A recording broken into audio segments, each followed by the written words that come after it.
All right. Well, welcome everyone to Preservation Erie's ninth Greater Erie Awards. I'm Eric Dahlstrand, and with me tonight are Melinda Meyer from Preservation Erie, as well as Jessie Fisher, who is the keynote speaker for this evening. Uh, Melinda and I were talking as we were getting ready to get things underway, and I said, "How many? Is this the 8th year?" And she's like, "Man, let me check." And she checked, and I checked, and we realized it's the 9th year we've been doing this. I can't believe it. But we established this event 9 years ago to recognize people doing great things around town with regard to preservation. Preservation Erie started as the Erie Center for Design and Preservation, so we also appreciate not just preservation work, but good design. And as you can see on your screen right now, these awards are presented by the board to businesses and organizations and individuals that are exceptional stewards of the physical and cultural landscape that is Greater Erie. And I think we all realize how very important our built history is as we look back and take notice of the buildings that once stood and that are no longer with us. We can't get them back, and we realize that it is extremely important to hold on to what we have still standing. And it's funny, as we have progressed through these awards. We started out the first year we gave 3, and this year we are giving 11. So I think it speaks volumes to the work that's being done locally throughout the county, because it's not just Erie, it's the outlying area. We try to keep it within Erie County. And you can see, this is the count that's on your screen right now. We're giving 3 to advocacy and education. 6 are going for preservation excellence, and 2 for adaptive reuse. And I won't read you the explanations, but we realize that there are a lot of ways that preservation can manifest itself. And we've have a very good representation across the board of people that and individuals and organizations and businesses that are representing all of these 3 criteria. So very happy to be with you tonight. Just as a reminder, we are recording the session. So if you need to step off, or if you know someone that wasn't able to join us tonight, it will be available on our website, and we will have it on Facebook and also on Instagram. And typically, this is an event that we present the awards. And this year we're doing things a little differently because we had to go virtually again, unfortunately.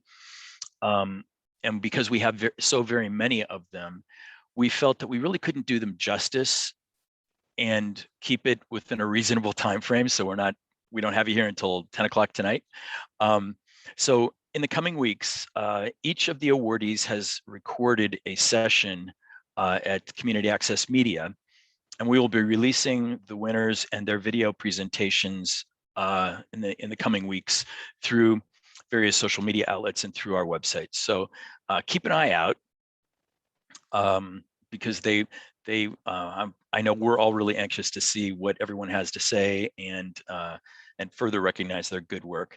And I'd also challenge you to not just find out who these people are, but check them out. You know, you could make it a day in the country, driving around and visiting all of these various awardees and seeing the great work in person, and maybe even meeting them. So before we get going, a couple housekeeping items.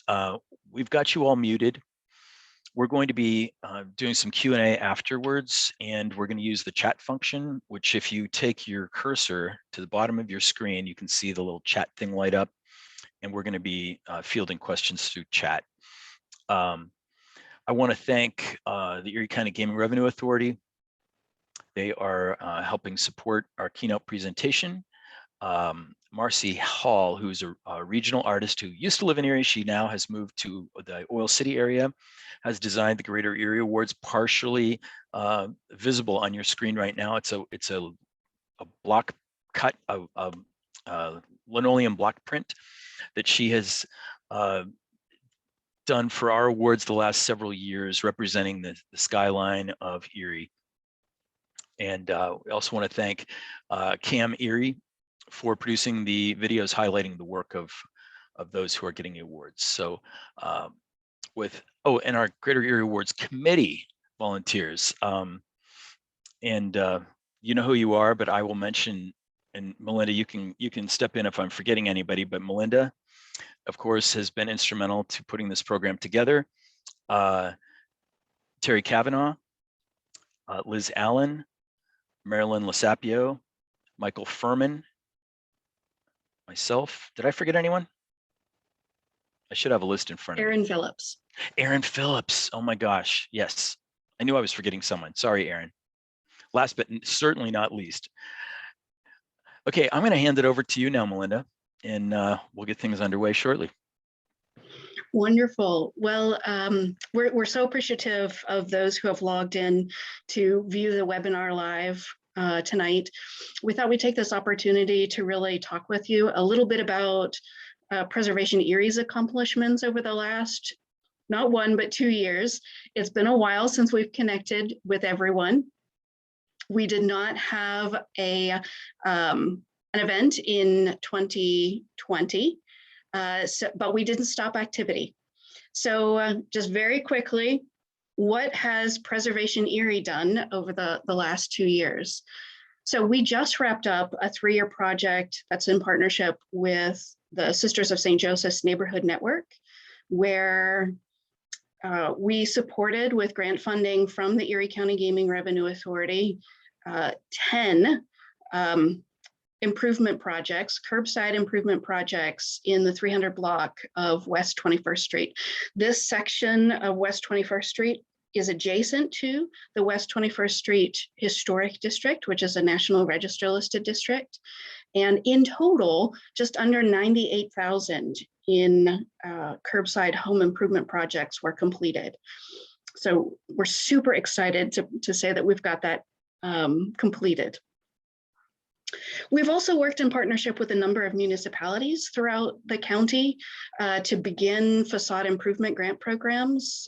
Many of these are funded with support through either state funding opportunities and or the Erie County Gaming Revenue Authority. And so the communities that we've worked with are Lawrence Park, Albion Borough, Waterford Borough, Union City, and Girard. Of these communities, Lawrence Park, Waterford, Union City, their downtowns are listed on the National Register of Historic Places. And so it's really important, the work that we do to help them create these facade improvement grant programs, because the funding goes to support improvements on the buildings that are in their downtown. And we have some wonderful board members like Dave Brennan, who's a local architect who provides design assistance for those who need a little bit of help in making good decisions about their buildings and their projects. So we also published just this year the most endangered properties in Erie County list. This project was spearheaded by Aaron Phillips, who is a board member of Preservation Erie and is also the founder and author of Old Erie on Foot. This list is important because these are buildings that through a public nomination process and internal discussion with committee members, we've identified properties across the county that are most endangered or most threatened with either neglect or demolition. And so these are buildings that if something isn't done sooner rather than later, we are at risk at losing them. We also work to list properties on the National Register. And so most recently, Preservation Erie has submitted 2 determination of eligibility requests to the Pennsylvania State Historic Preservation Office. One of those requests, determination of eligibility request, was for the North Pier Light, which is pictured here. The North Pier Light is one of Erie's iconic maritime aids to navigation, a maritime resource. And believe it or not, it is not yet listed on the National Register. Our other 2 lights are. So the Presque Isle Light Station and the Erie Land Lighthouse are both listed resources, but this one was not. So we've started the process to see about getting the North Pier listed. It is owned by the US Coast Guard. So we've also been working with downtown Girard and Corey, specifically Impact Corey, to list their downtowns on the National Register. This is pretty exciting. Both of these communities started National Register nominations probably 20 years ago, and the efforts just died out before they could achieve National Register listing. So we've been working with both of these communities now for a couple of years to help them kind of complete the final hoops that are needed to get their downtowns listed on the National Register. We're supporting the Erie Downtown Partnership and their efforts to develop design guidelines for the footprint that the Erie Downtown Partnership works within, which includes the core of the downtown. And why is this important? It will help property owners as well as business owners, again, make smart decisions for the downtown that will help kind of keep it looking beautiful and vibrant for both residents and visitors. And we consulted on a number of projects. This is just a highlight list. So again, Emily Eloise, Dave Brennan, and myself have been working in tandem with the Pennsylvania State Historic Preservation Office and Erie Events to review the work that is happening around the reconstruction of the marquee of the Warner Theater building. So we are looking at not just work samples that pertain to the marquee, but also inside restroom restoration, lobby restoration. There are various projects happening at the Warner Theater right now. And so we're involved in those conversations. And the second example that I point out, I really need to give kudos to Emily Eloise.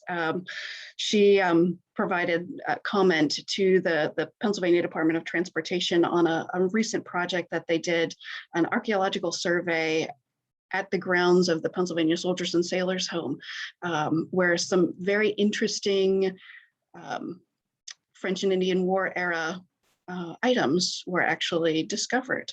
So it's a very important survey that was done prior to a project that PennDOT was initiating that was going to be impacting the grounds of the Pennsylvania Soldiers and Sailors Home.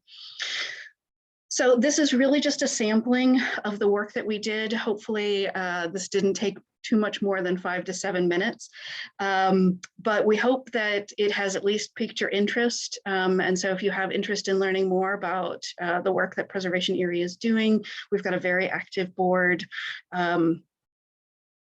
They're highly engaged in the community, and we hope that if you're interested in learning more, you'll reach out.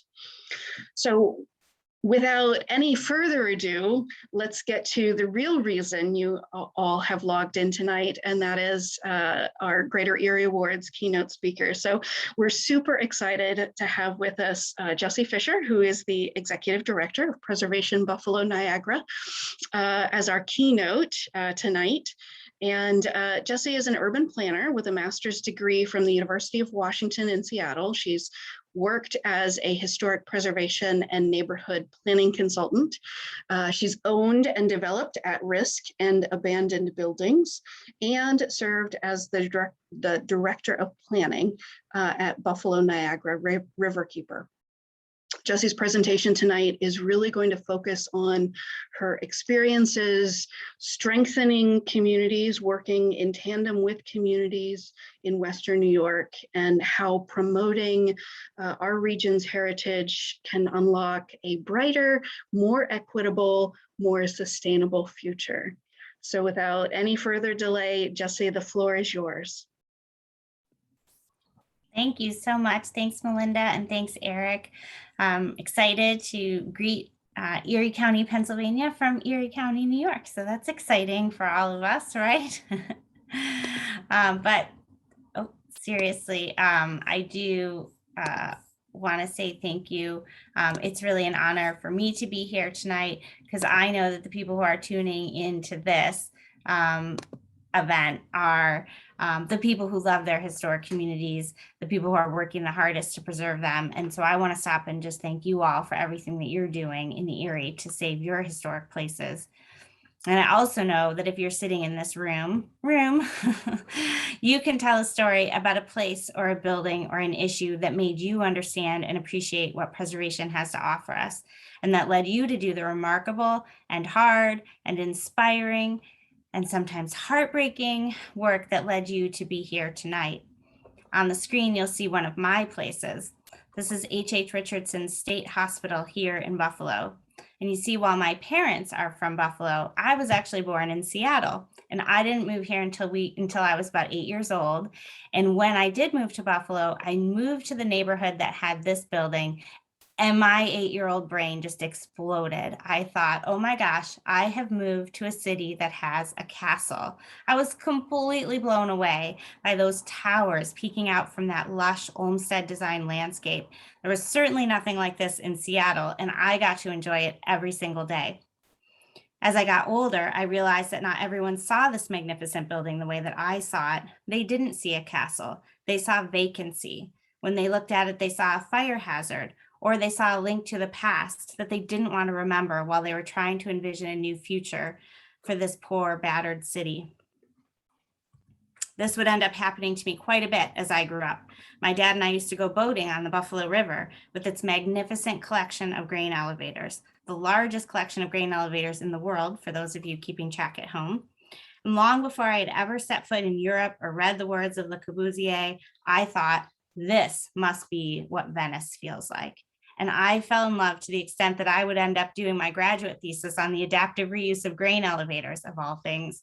But when I moved back to Buffalo after graduate school, I moved back to newspaper articles and public leaders saying that in order to develop our waterfront, it was imperative to clear out these hulking eyesores, that no one was ever going to want to visit our waterfront until we had thoroughly erased our past and built all new, shiny things.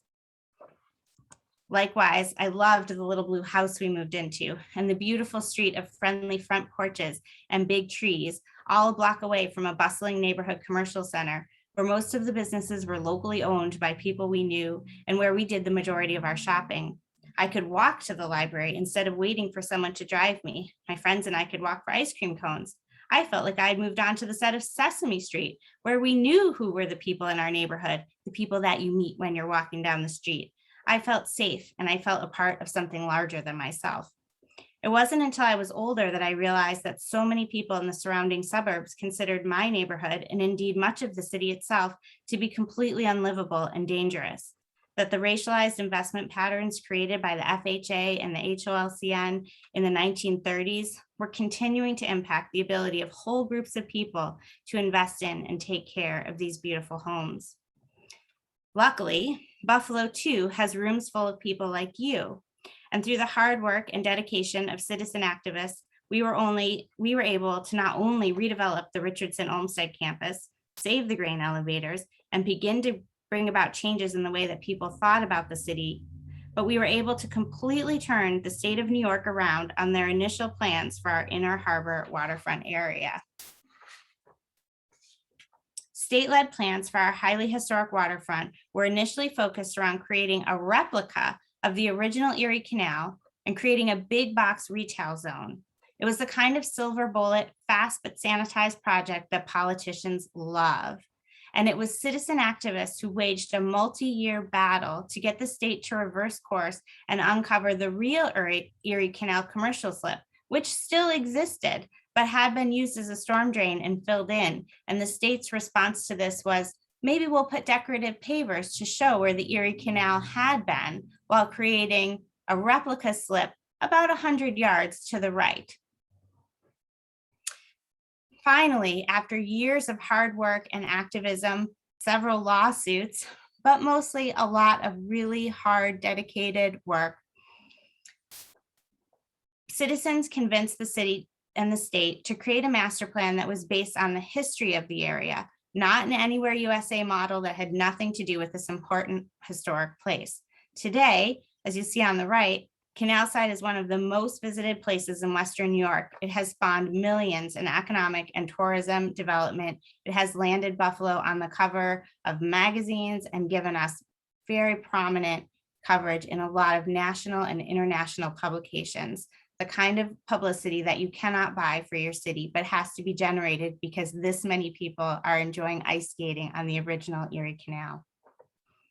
But our fight is not over, not in Buffalo, not in Erie, not really anywhere.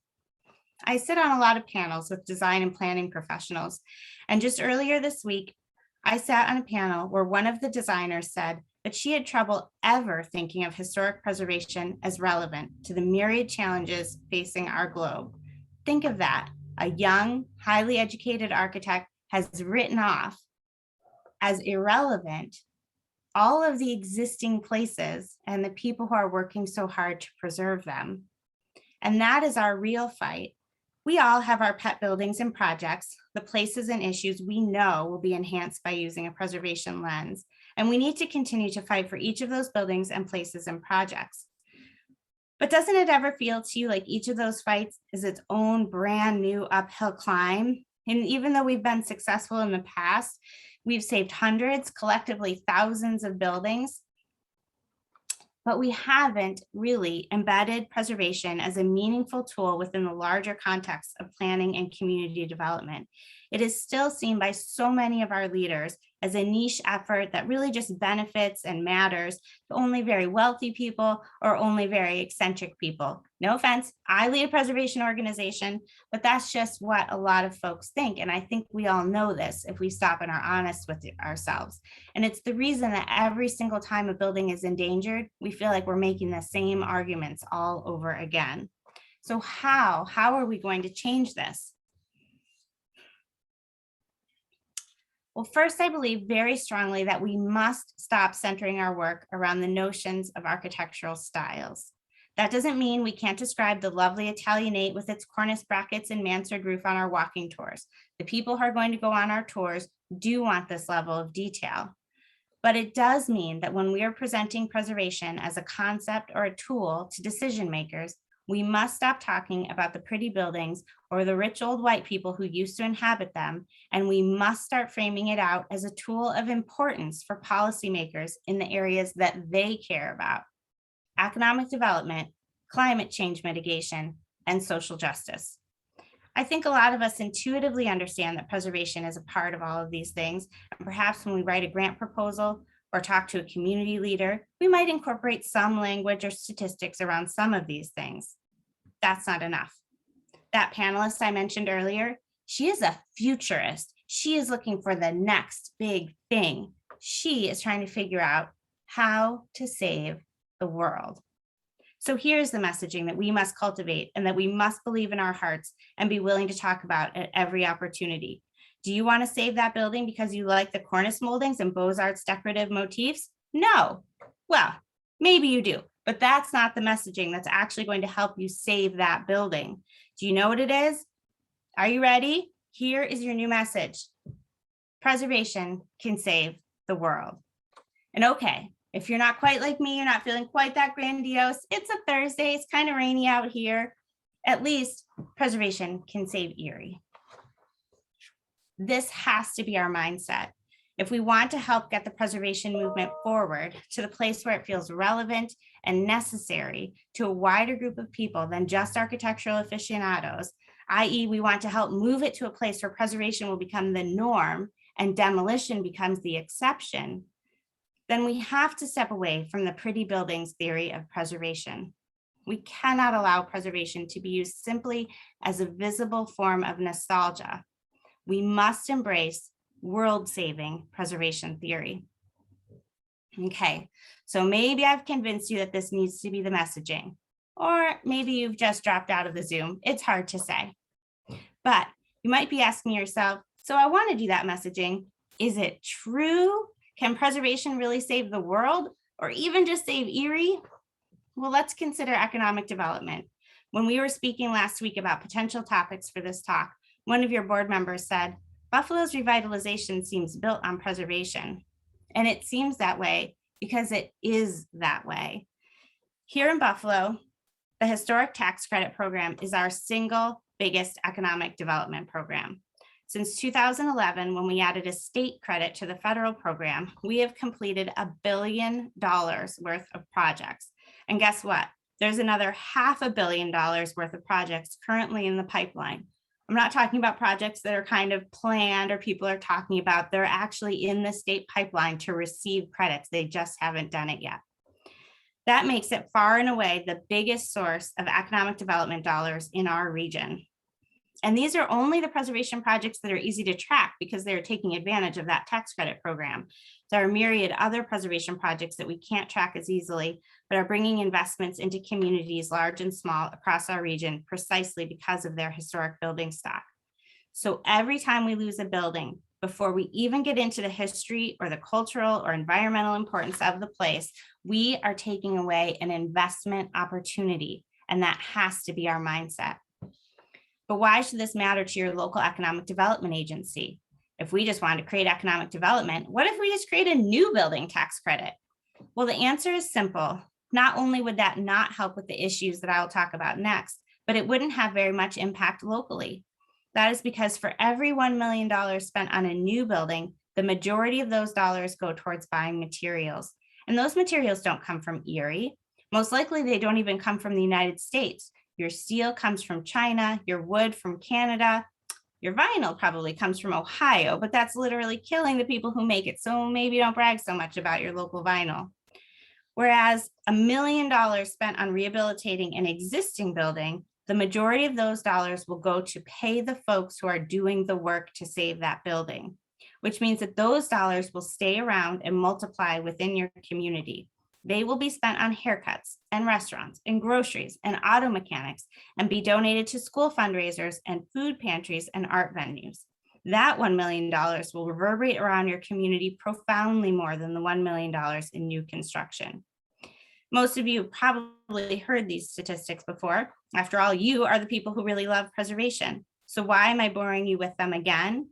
Because you need to be using these statistics and going to your leaders proactively and explaining that you're not advocating for the pretty Victorian home to not be demolished. You're asking for a preservation fund that will provide dollars to fix up all of the Victorian homes. And you're not doing it because they are pretty houses. You are doing it because it creates jobs. And there isn't anything your mayor or state leaders want to do more than create jobs in Erie, Pennsylvania. And you are going to do the math and show the jobs that are going to be created. And you're going to take these statistics and you're going to reach out to the Building Trades Council and you're going to ask them to support you in creating this fund because it means jobs for their members. And you are going to show them how many more jobs are created in rehab projects than in new construction. And then they are going to help you in advocating for your fund. And then you won't have saved that one pretty little endangered house. You will have made preservation supporters out of your leaders, brought allied professionals into the fold, and created a mechanism to save an entire neighborhood of historic houses. And saving that entire neighborhood is important because of the outsized role that preservation could and should be playing in the fight to lessen climate change. There's probably no single thing we do on the earth that is as resource intensive and has as much of a carbon footprint as building buildings. The USGS estimates that the volume of natural resources extracted for construction purposes dwarfs all other industries at about 75%. And while all of our consumptive practices are going up, the consumption of natural resources used in construction is going up faster than in other industries, increasing about 80% since 1980, relative to about 60% for other industries. In addition, construction accounts for nearly 40% of global carbon emissions. Concrete production all on its own accounts for nearly 10% of global carbon emissions. So all your friends who are rushing out to get electric cars or cut red meat out of their diets in order to save the planet could probably have a much stronger impact by helping you ensure that we are not building anything more than we have to be, and that we are looking at all options for building reuse prior to building new. And again, you may have a sense that the greenest building is the one that is already built. But when you start to frame out preservation issues in this way, as a proactive policy mechanism, rather than using some talking points when a pretty building is in danger, it allows you to get out of the headspace that you have to wait for a building to be endangered in order to save it.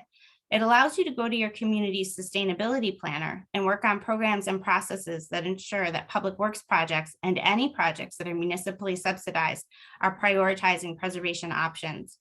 It allows you to think about participating in environmental fairs in your area to get the word out and make new allies. It allows you to engage and connect with new, younger audiences for whom climate change mitigation is at the forefront of issues that they care about. Guess what that new, younger audience also cares about? Social justice, and not just as a buzzword, but as a deeply meaningful way to reach across divisions and heal past wounds so that we may truly move forward together. Nelson Mandela once said, our rich and varied cultural heritage has a profound power to help build our nation. And he was talking about South Africa, arguably one of the most profoundly hurting nations in modern times. Imagine how we can use our cultural heritage to build understandings across our communities and celebrate diverse cities and neighborhoods, to develop a deeper understanding of history and to use that history as a jumping off place to create the future that we want together.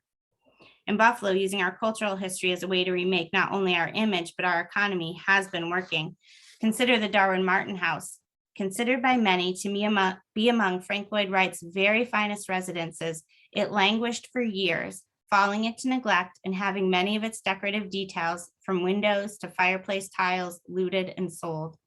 When the community ultimately decided to save it, they ended up investing nearly $20 million, which sounds like a lot until you find out that that investment attracts over 40,000 visits annually, most of whom are from outside of Buffalo, and it generates nearly $20 million of economic activity every year. Buffalo's other restored cultural gems are finding equal success. And the good news is there's much more work that can be done to bring even more important heritage sites online, especially in terms of investing in Buffalo's rich African-American history, which is likely to have an even larger economic yield than the Martin House, but has so far remained underinvested. Buffalo is widely considered to be ranked somewhere between the 3rd and 6th poorest city in the nation, depending on who is doing the ranking. But that general statistic belies stark racial differences in poverty levels among the various racial and ethnic groups that make up our city. To figure out why, it will be necessary to confront directly Buffalo's legacy of racism and racial activism, make explicit the cost that this racism has cost all of us in both human and architectural capital. Only then will we begin the process of healing. And at that point, we will also be able to use preservation as a tool for both cultural and economic reconciliation. In its past glory, Buffalo was a city supported and defined by industry, but it was also a crossroads, a place where people came together and generated art and ideas and commerce. The steel mills are not coming back. We will never be the grain storage capital of the world again, but we absolutely can and are regenerating our city as a leader in architecture, arts, and cultural expression. Being able to show your leaders that cultural heritage developments yield strong dividends, both on the very personal levels that need addressing in your community, along with the economic healing that all Rust Belt cities need to undertake, will allow you to make a much more profound case for preservation than any architectural description will ever yield, no matter how pretty the building. So I just want to thank you again for inviting me here tonight to speak to all of you. I admire the work that Preservation Erie has been doing, and I wish you the greatest success in moving forward and using preservation to save the world. And I promised Melinda and Eric that I would leave time for questions, so that's what I've tried to do.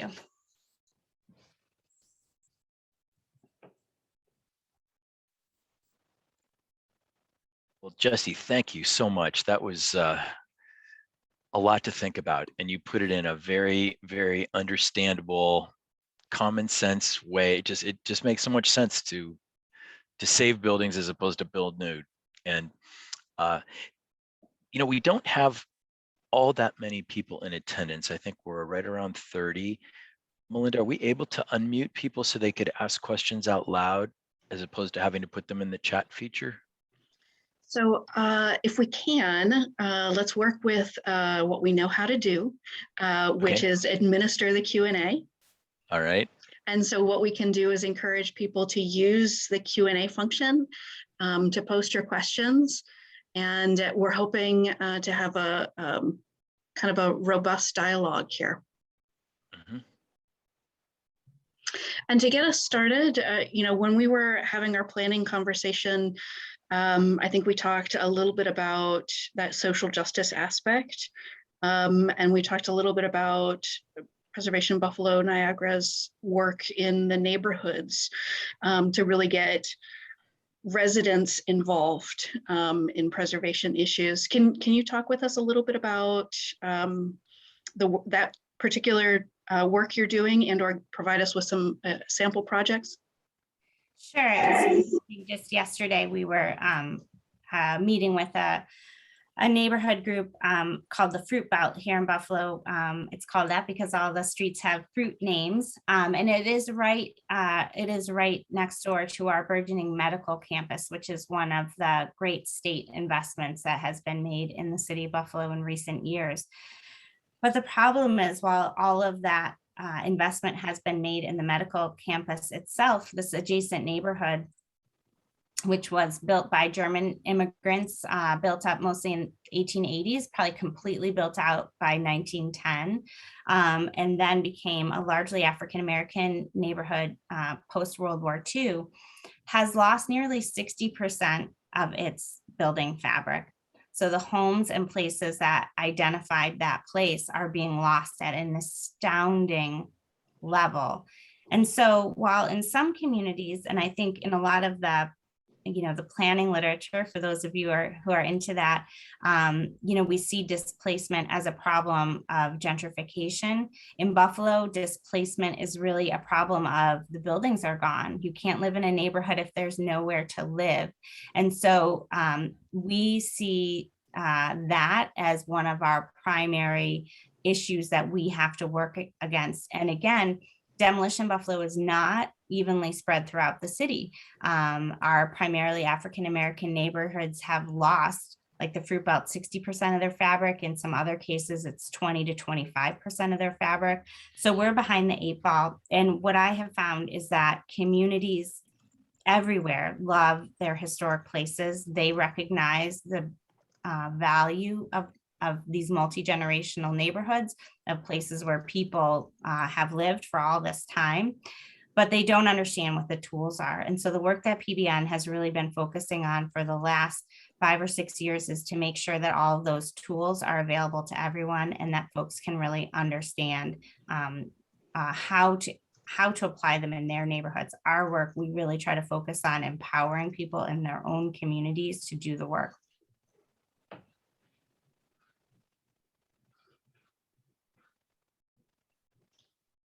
So we have another question, and this question actually goes back to some of the Preservation Erie activities that we talked about. So we have a question about the archaeological work that was done at the Pennsylvania Soldiers and Sailors Home. So that project actually goes back to a PennDOT project to build, I believe it's a pedestrian bridge. And so prior to PennDOT starting that project, there was an archaeological survey done to make sure that there were no historic resources that would be threatened or damaged during the construction of the bridge. And so an archaeological survey was done, and there were really interesting findings made during the archaeological survey work. So they discovered evidence of the French fort that was there, and I believe the British fort as well. I'm not sure, I would have to dig into the report to see if there were indeed remnants or objects representative of the Native Americans that had settled in this area. But there were interesting finds made during that archaeological survey, which was a required part of the project. Again, because PennDOT is a state agency, before they dig, if there's a possibility of historic resources being impacted or damaged through the work, they are required to have a survey work done or study done. So the follow-up question is if it is available to the public. So if you go onto PennDOT's system, which is PATH, you can actually find information on there, the work that they do to comply with both Section 106 of the National Historic Preservation Act, as well as the Pennsylvania History Code. Oh, okay. So we have another question here, and Jessie, this one is for you. How do you decide which projects to tackle when we have so many that are coming at us? In particular, this person is using the Greyhound bus terminal as an example. We have a Greyhound bus terminal here in Erie that is probably just days, if not weeks away from being taken down. And so they're asking, how do you decide which projects to tackle? I think that's probably the hardest part of my job, honestly, because we want to save all of them all the time. And so what I've tried to do, Preservation Buffalo Niagara actually serves the 5 counties of Western New York. So it's a very large geographic area. So that's why I have this focus on policies and procedures and this overall ethos. That's why I want Preservation Erie to be just as successful as Preservation Buffalo Niagara, to be just as successful as the preservation organization in Milwaukee and Seattle and everywhere, because what we have to do is change the mindset. And that's where I feel like as a field, we have the most work to do, because that shouldn't even be a question. We have an amazing Art Deco bus station on our main street. I've worked in the theater district of Buffalo for most of my adult life. And it's a great building, and it's a theater. It's been a community theater for probably about 30 years now, probably since it closed as a bus station. And so all of those adaptive reuses are possible. I made the illusion that I did my graduate thesis on the grain elevators. One of the reasons I did that was because I thought that has to be the most impossible building type to reuse, right? Like if we can reuse grain elevators, we can reuse anything. And I did a survey across the country, and even at that time, which I won't tell you when I went to graduate school, but it was several decades ago. Even at that time, there was a grain elevator in Ohio that was a hotel. There was a grain elevator in Indiana that was a rock climbing gym. There was a huge number of housing projects. And right now in Buffalo, one of our grain elevators, which honestly was in danger of demolition, is being converted to housing right now as we're sitting here having this conversation. I was just down there a couple of weeks ago. And so the way I stay away from sort of the heartbreak of those things that are happening every day or two is to think about, what are we doing to change this narrative? And that's why we need to have these broader conversations about how does preservation fit, not just as this little niche kind of thing, but as a really important tool in planning and development, and especially economic development worlds. So in terms of how do we choose, one of our main criteria, one of the things we spend a long time on is, like I said, empowering other individuals, other community groups to have the right tools and do the right messaging. So we have 5 people on our staff. We're a pretty decent sized organization, and we still can't cover 5 counties worth of, potential demolitions every week. So we have 2 other criteria that we overlay. One is, where is the community passion? If there's no neighborhood group who's going to be there, who can be the ones who are really going to steward the property, it's really difficult for us to make an investment of time. And I hate to say that to anyone, but that's a reality. The second piece is Preservation Buffalo Niagara. I think I alluded to this in my remarks. The city of Buffalo is one of the most segregated cities in the country.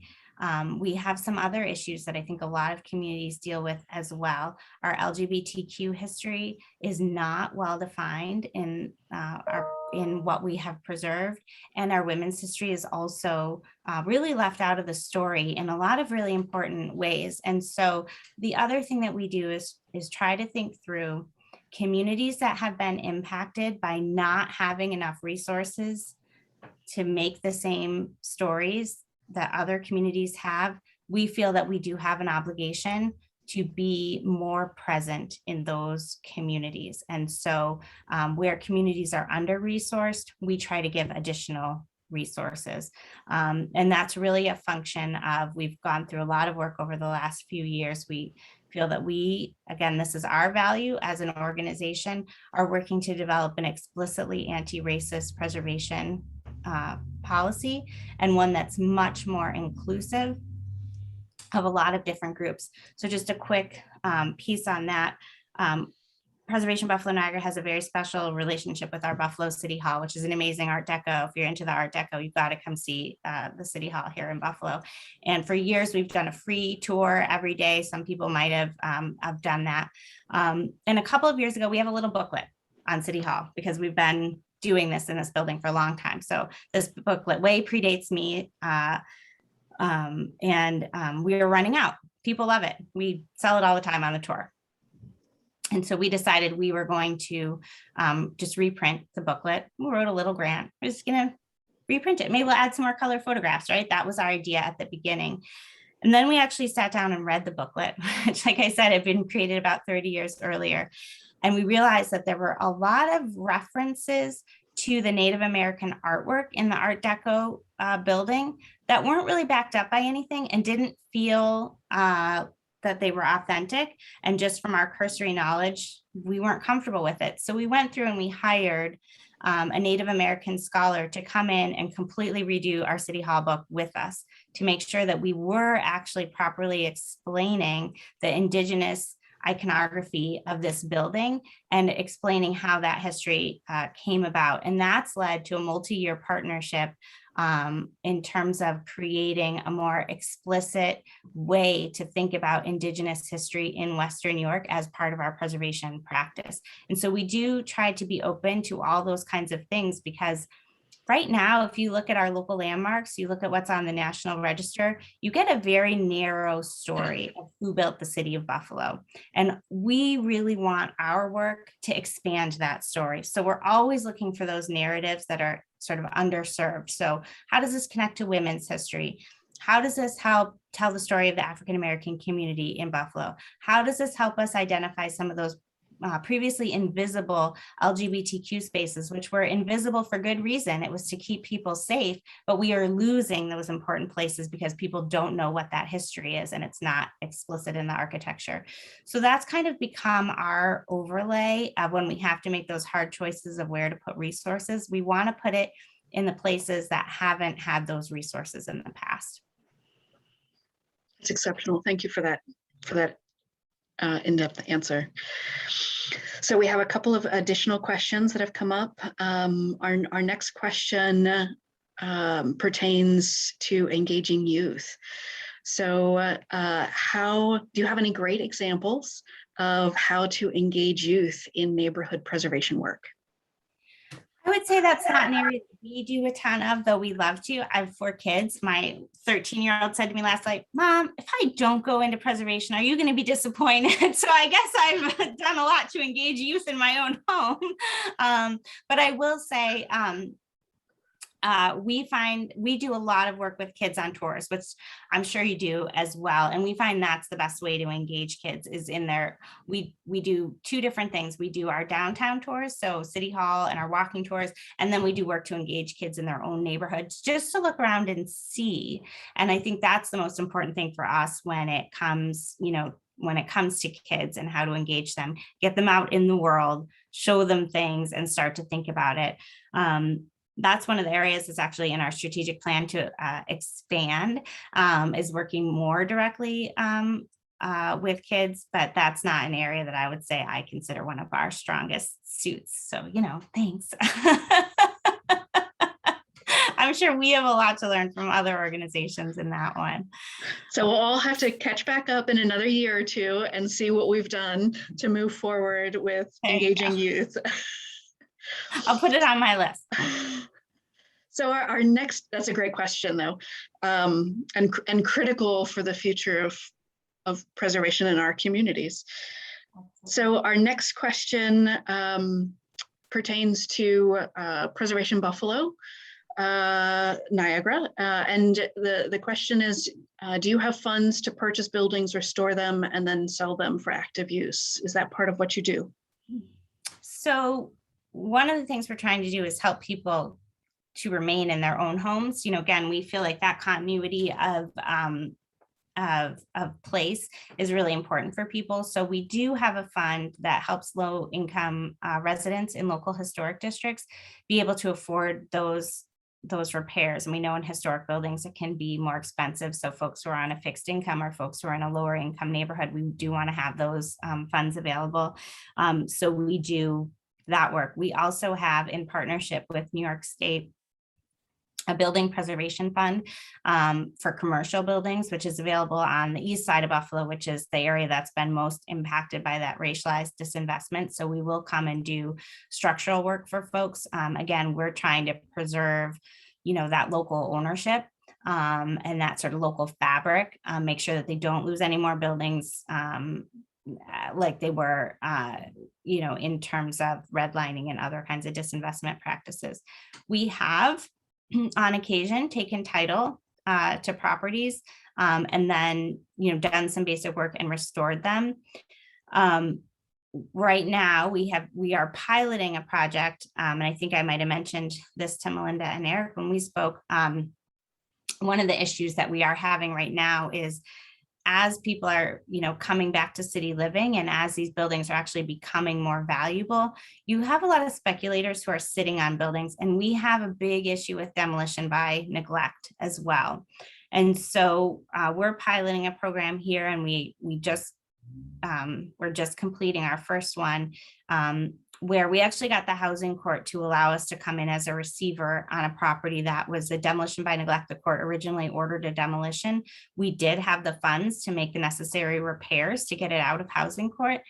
So the court allowed us to come in and make those repairs and put a lien on the property. We've never taken title to the property. However, the property owner has still not paid us back. So the judge has allowed us to foreclose on the property. So that property is actually up for sale, and actually just talked to the realtor this afternoon. We have 10 offers that I have to sort through tomorrow.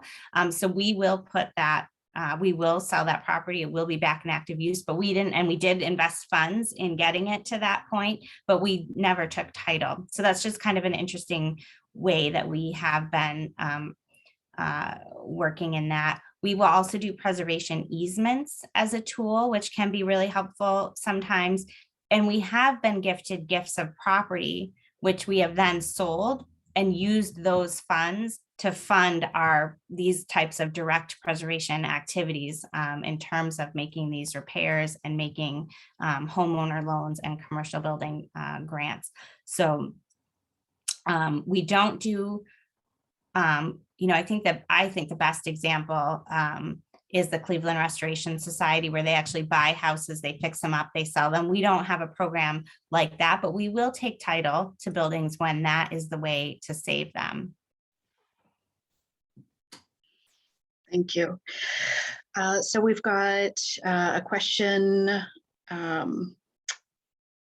around salvage. Are you involved in efforts to save or reuse architectural elements of buildings that are scheduled to be demolished? This has been a really tough one in Buffalo, and this is one of the policy areas that I think we need the most work on. So right now, there really isn't a lot of mechanism to allow salvage to take place. So, and then typically, because demolition has gotten so controversial in Buffalo, and I think we have made actually a lot of inroads with the general public really being anti-demolition at this point. Once someone gets a demolition permit, they are usually very quick to try to take the building down, and salvage, just in a lot of people's minds right now, lets more time go by where there could be a lawsuit or something else could stop the demolition. And so we've lost a couple of houses that we would have really liked to have gone in and done some salvage lately, because the owners just were so anxious. They finally got that demolition permit, and they were just anxious to get the building down. And it's really a shame. We have a great private group here called Buffalo Reuse Action, and they're not a nonprofit, but they do a ton of salvage where they can. And they're a wonderful organization. The other group that we have here is the Buffalo Religious Architecture Center, and they focus specifically on trying to salvage church items from churches that are being demolished, which is one of those really sad situations. Buffalo has lost quite a few churches, but they do salvage. They don't do it for resale. They do it for display. They have a museum, and it is both heartbreaking and also beautiful to go in there. We do tend to focus, I would say, again, just with our limited resource, we try to focus on keeping the building standing up. And it's an area that I feel like we haven't had a ton of ability to focus on, but it's on our policy wish list to try to create more rules around salvage. So I believe the same person is now asking about easements. Are preservation easements used only for facades? And are there other uses for easements? No, you can, I mean, an easement is really about what the property owner wants it to be for. So for instance, we were gifted a gift of property a few years ago, and the owner was really concerned about some of the interior details of the property and how it would be reused. So he did not mind if we resold the building, and we told him, we'll put the money into our revolving loan fund and into our specific pieces. But he wanted to make sure that the new owner respected some of the interior details. So because it was a private easement and because we were willing to do that, that covers doesn't cover the entire interior, but there are very specific things that the new owner does have to run past us, does have to get approval for. They're doing a complete rehabilitation of this really lovely home, but they do have to check in with us on all that on the interior design as well, so that we can make sure that it meets the standards of the interior portion of the easement.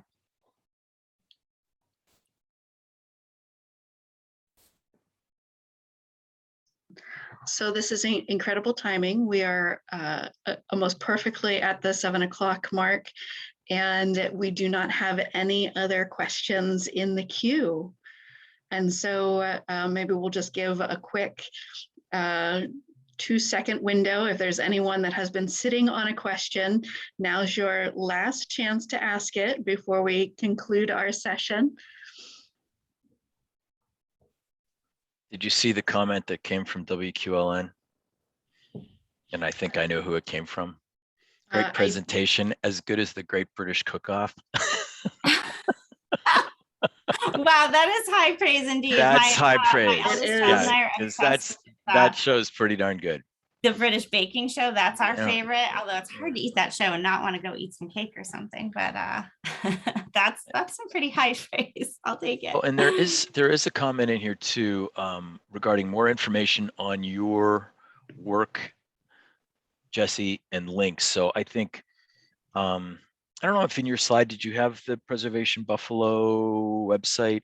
No, I didn't. And my director of communications would murder me. But it's really easy. We're preservationbuffaloniagara.org is our website. And that does have a lot of information there. And then you can follow us on Facebook. And our Instagram page is pretty active. And we usually, there's usually a Facebook post every day, and Instagram is a lot of our out and about in the world things. But tonight, the rest of our staff was busy at an event that we had scheduled for tonight. But you can see all those things on the website. And then as things open up again, we do tours of City Hall, which I do think people find really interesting, as well as Louis Sullivan's Guarantee Building. We do, when the world opens up a little bit more, we'll get those tours back online, and you can find information about all of our programming, as well as our, the tours and special events that we do on our website. Terrific. Oh, look, and someone already put it in the chat. Look at you guys. Emily, way to go, Emily. Thanks so much. Right. Thank you.